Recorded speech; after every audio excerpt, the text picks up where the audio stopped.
সহযোগী জামায়াত ইসলামী যে কাজ করছে, যে প্রতারণা করছে, যে অসত্য এবং প্রতারণামূলক তথ্যের মাধ্যমে এই জাতিকে বিভ্রান্ত করছে, এই ইতিহাস এই সভ্যতার জগতে অন্য কোনো দেশে পাওয়া যাবে না। জামায়াত ইসলামী দলটি আপনি জানেন মাননীয় স্পিকার 1941 সনে প্রতিষ্ঠা হয়েছিল। এরপর থেকে ধর্মের নামে, ইসলামের নামে, আল্লাহর নামে এই পাক ভারত উপমহাদেশে তারা যে প্রতারণা করে যাচ্ছে, এই উপমহাদেশে এই দলটির দ্বারা ইসলামের যে ক্ষতি হয়েছে আর অন্য কারো দ্বারা সেই ক্ষতি হয়নি। কি ছিল সেই দলের প্রতিষ্ঠাতা?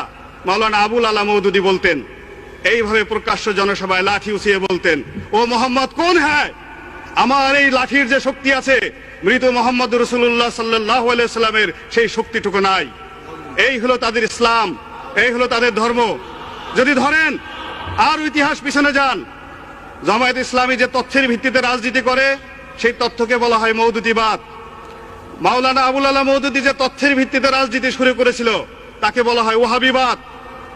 1756 থেকে 1786 খ্রিস্টাব্দ পর্যন্ত সৌদি আরবের মাটিতে এই মাওলানা আবু ওয়াহাব নজদি যে রাজনীতি শুরু করেছিলেন, আল্লাহ রাসূলকে অবমাননার রাজনীতি, যে রাজনীতি শুরু করেছিলেন সাহাবা একরামদের অবমাননার রাজনীতি, সমস্ত 10,000 সাহাবীদের সমস্ত কবর তিনি ভেঙে চুরমার করে দিয়েছিলেন।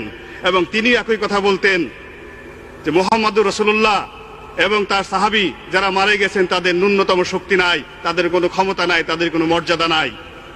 সেই রাজনীতি যদি এই জমিনে হয় তাহলে বর্তমান প্রেক্ষাপটে মাননীয় স্পিকার, যদি এই দেশে জামায়াত ইসলামী আসে, এই দেশের শহীদ মিনার থাকবে না।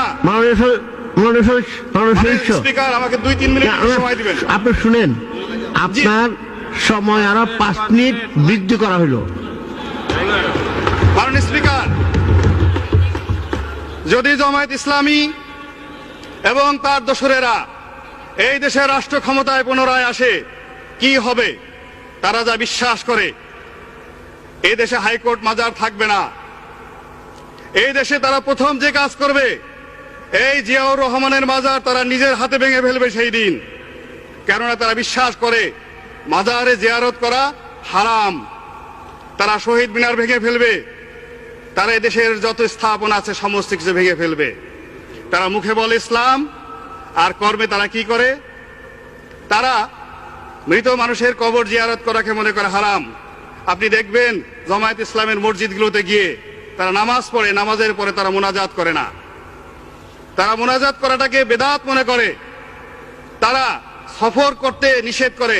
তারা এমনকি বাংলাদেশে যে দ্বিতীয় বৃহত্তম জামাত হয় তাবলিগ জামাত, এই তাবলিগ জামায়াতের, বিশ্ব তাবলিগ জামায়াতের জামাতটাকে তারা হারাম মনে করে এই জামায়াত ইসলামী।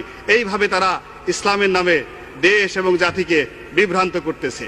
তাদের সম্পর্কে আল্লাহ রাসূল কি বলতেন? একদিন আল্লাহ রাসূলের দরবারে বিভিন্ন এলাকা থেকে সাহাবীরা আসছেন এবং তিনি তাদের জন্য দোয়া করতেছেন, হে আল্লাহ, তুমি রহমত নাজিল করো মদিনার অধিবাসীদেরকে। হে আল্লাহ, তুমি রহমত নাজিল করো ইয়ামেন দেশের লোকদের। জনৈক সাহাবা বললেন, ইয়া রাসূলুল্লাহ, আমি নজদ প্রদেশ থেকে এসেছি, আজকে সৌদি আরবের রাজধানী রিয়াদের কাছাকাছি, আমাদের এলাকার লোকজনের জন্য আপনি দোয়া করেন। আল্লাহ রাসূল দোয়া করলেন না। উনি আবার বললেন, আল্লাহ রাসূল দোয়া করলেন না। এরপর মোনাজাত শেষ হলে উনি বললেন, ইয়া রাসূলুল্লাহ, আমাদের অপরাধ কি? আপনি কেন নজদের অধিবাসীর জন্য দোয়া করলেন না? আল্লাহ রাসূল বললেন, তোমরা শুনে রাখো, ওই নজদ প্রদেশ থেকে এমন এক মানুষের উদ্ভব হবে যার উপাধি হবে শয়তানের শিং, এবং যার দ্বারা এই জমিন ইসলামের, নবুয়তের, খেলাফতের যে ক্ষতি হবে, এই ক্ষতি আর কোন সম্প্রদায় দ্বারা অতীতে কখনো হয় নাই। বিভিন্ন মুফাসসিরিনে কেরাম, ওলামায়ে ইকরাম তাদের তাফসিরে বলেছেন, ওই শয়তানের শিং বলতে যে লোকটিকে আল্লাহ রাসূল বুঝিয়েছেন সেই হলো মাওলানা আবু ওয়াহাব নজদি। সেই আবু ওয়াহাব নজদির মতবাদী এই দেশে জামায়াত ইসলামী প্রচার করতেছে। মাননীয় স্পিকার, এই যে তারা মুখে ধর্মের কথা বলে, কর্মে অধর্মের কাজ করে, তাদের যদি প্রতিষ্ঠার চিন্তা করেন 1941 সনে যখন এই ব্রিটিশ ভারতে এদেশের মুসলমানরা স্বাধিকার আন্দোলনের জন্য আন্দোলন করছে, তখন মাওলানা আবুল আলা মওদুদী, তার অন্যতম সহযোগী মাওলানা রশিদ আহমেদ গাঙ্গুলি, দেওবন্দ মাদ্রাসার শিক্ষক, এবং বেহেশতি জেওরের লেখক মাওলানা আশরাফ আলী খান থানভী, এরা একসাথে যুক্তি করে ব্রিটিশদের টাকা খেয়ে তারা তৎকালীন মুসলিম লীগের বিরুদ্ধে একটি বিকল্প শক্তি হিসেবে তারা রাজনীতি শুরু করেছিল। সেই রাজনীতির বিষ বাষ্প আর সারা বাংলাদেশের ঘরে ঘরে ছড়িয়ে পড়েছে। আল্লাহ জানতেন, মহান আল্লাহ রাব্বুল আলামিন জানতেন, এই জমিনে জামায়াত ইসলামীর মতো দলের আবির্ভাব হবে যারা ইসলামকে ক্ষতি করবে, যারা তার রাসূলকে অনুসরণ না করে তাকে অপমানিত করবে।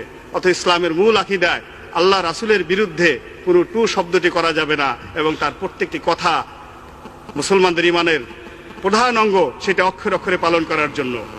এই জামায়াত ইসলামী তাদের কর্মকাণ্ড সম্পর্কে আল্লাহ কি বলেছেন, সূরা নিসার 65 নম্বর আয়াতে আল্লাহ কি বলেছেন, আমি সেই কথাটি আপনাকে বলতে চাই মাননীয় স্পিকার। আল্লাহ বলেন,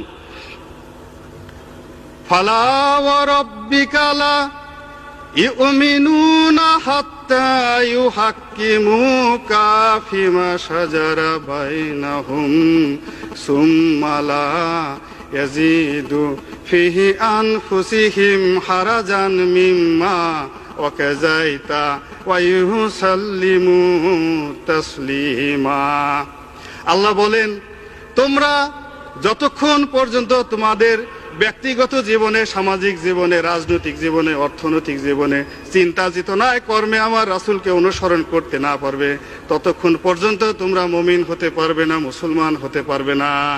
মাননীয় স্পিকার, এই আয়াতটি দ্বারাই বোঝা যায় যে জামায়াত ইসলামী বাংলাদেশে আসলে কি করছে এবং তাদের ধর্ম এবং তাদের মতবাদ সম্পর্কে এদেশের মুসলমানদের উপরে আমি দায়িত্ব দিলাম, তারাই বিচার করুক। মাননীয় স্পিকার, আপনাকে ধন্যবাদ। ওয়া আখিরু দাওয়ানা আনিল হামদুলিল্লাহি রাব্বিল আলামিন। আসসালামু আলাইকুম ওয়া রাহমাতুল্লাহি ওয়া বারাকাতুহু।